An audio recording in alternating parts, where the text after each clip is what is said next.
So they keep coming up the hill, though, right? There's no moment to stop, no, they've got to push on. But you know, once just that whole thing of once you've got through the crust, yeah, you got on. But you know, Stanley Hollis. The reason we're looking at Stanley Hollis is because he wins the only Victoria Cross on D-Day. Yeah, which is interesting. And that makes him a bit special.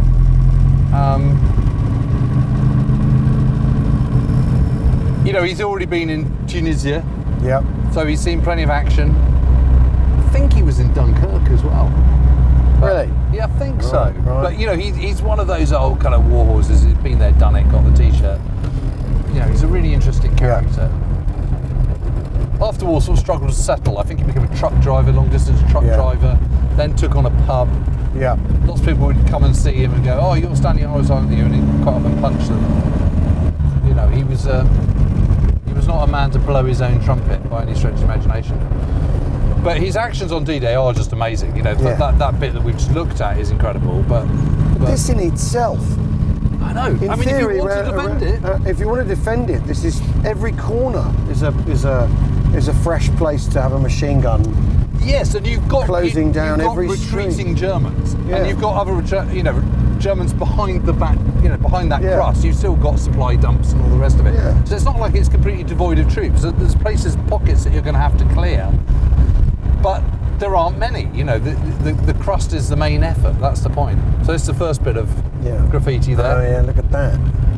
Yeah, it's very good. There goes on, but I mean, you know, incredibly close but streets. Jim,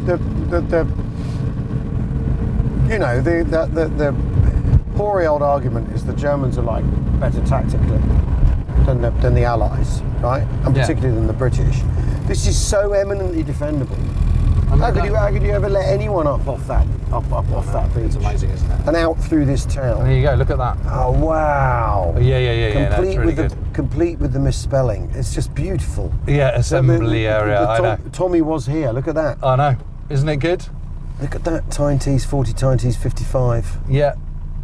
What's that refer to? Do you think? I haven't a clue. It must be a supply company, mustn't it? Yeah, it must be.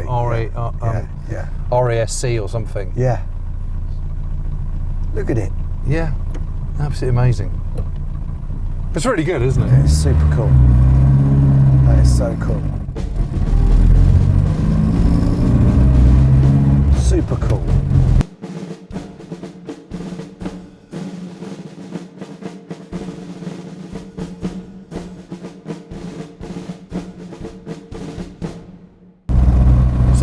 So one of the reasons they're in Crepon, and one of the reasons why they have a fight in Crepon, is because this is the counterattack by the Mobile Reserve. Right. Yeah. On their bicycles. Yeah. Do you remember?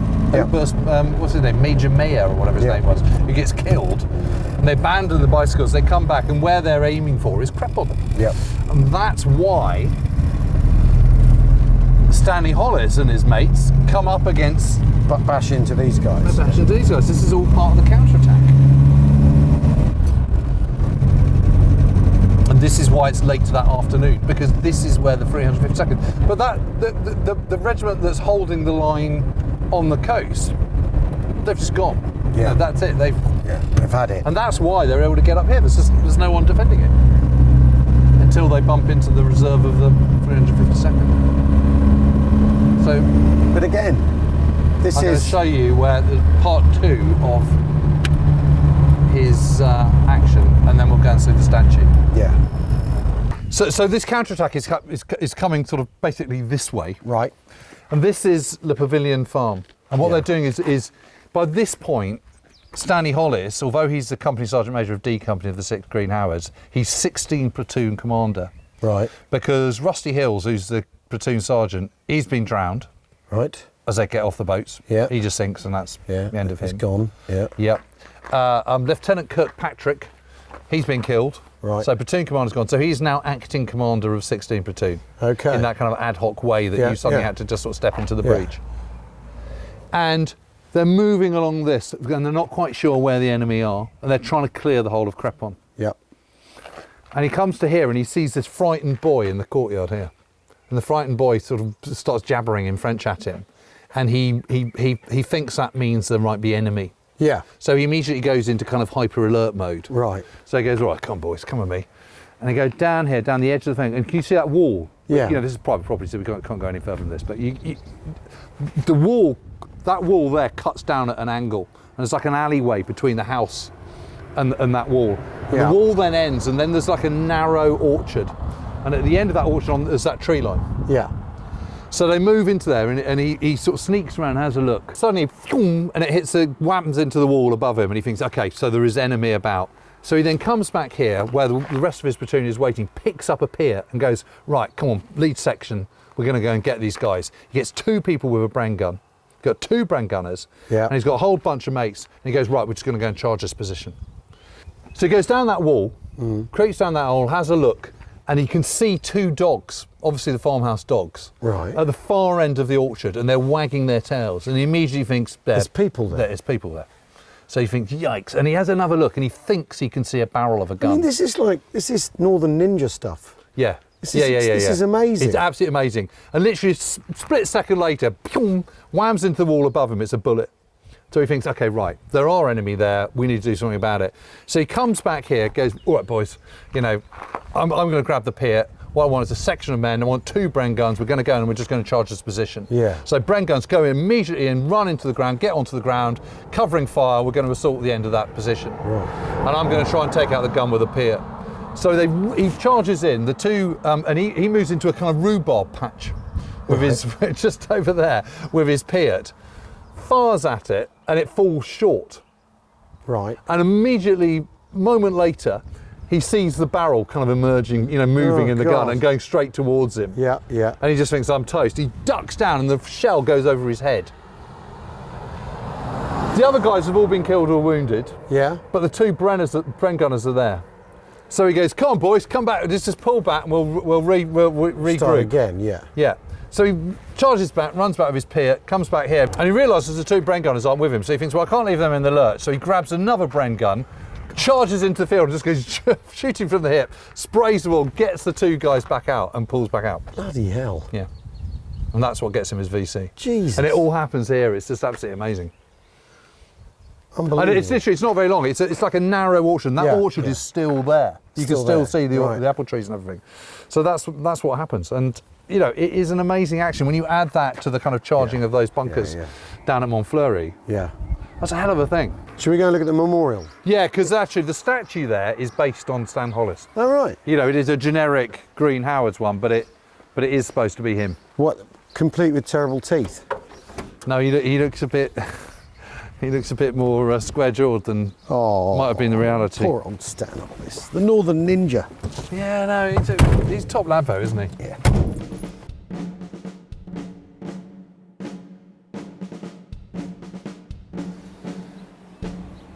It's a really nice memorial, this one. Yes, it's well done. It just really is. You know, in one way it's not Stanley Hollis because he's got a rifle rather than a Tommy gun or a Sten gun, but it is based on him. Yeah. And you know, it's amazing. You look at this wall,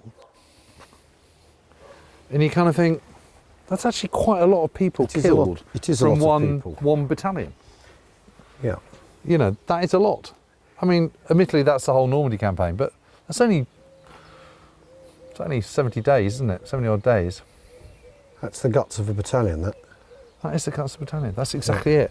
And I think it's very easy to think that, you know, the Northwest Europe campaign compared to, I don't know, the Somme or Passchendaele or something like that, that actually it was a kind of, they got off lightly. But you don't get off lightly if you're in an infantry battalion. No.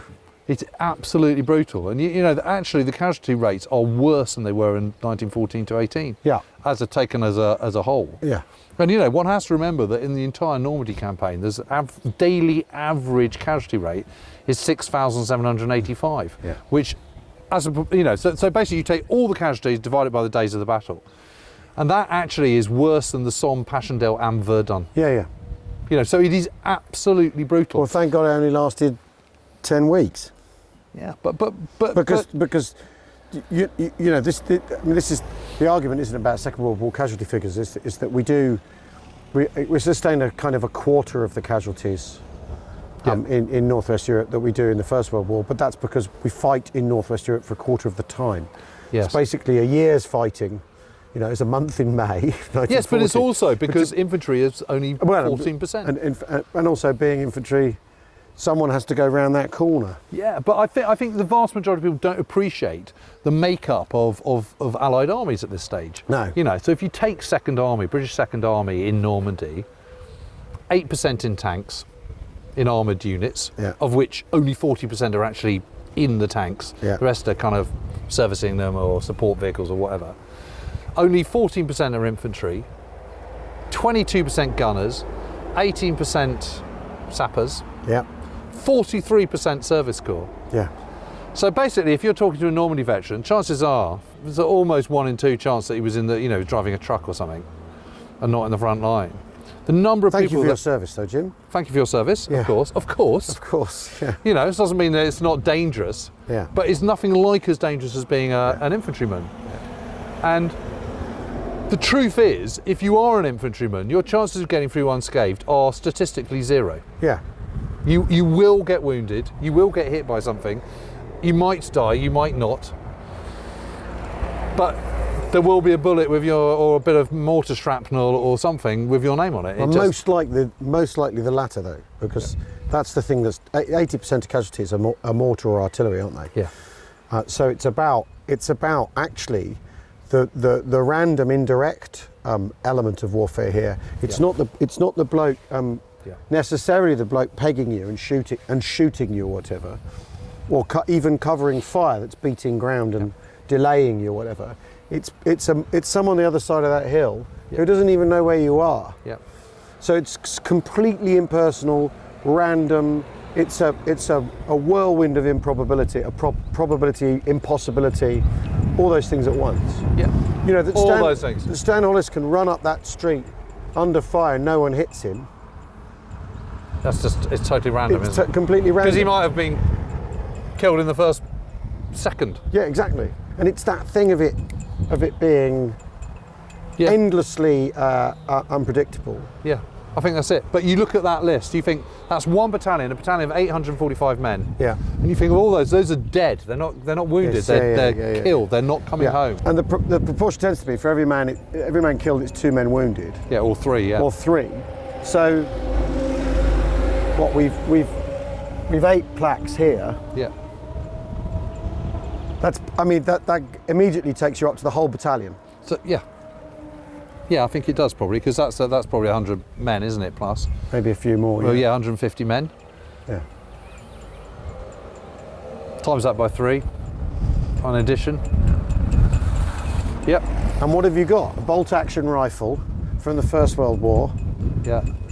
Sten gun, Bren gun. Maybe. A few mortars, and that's kind of it. It's no wonder he looks a bit wistful.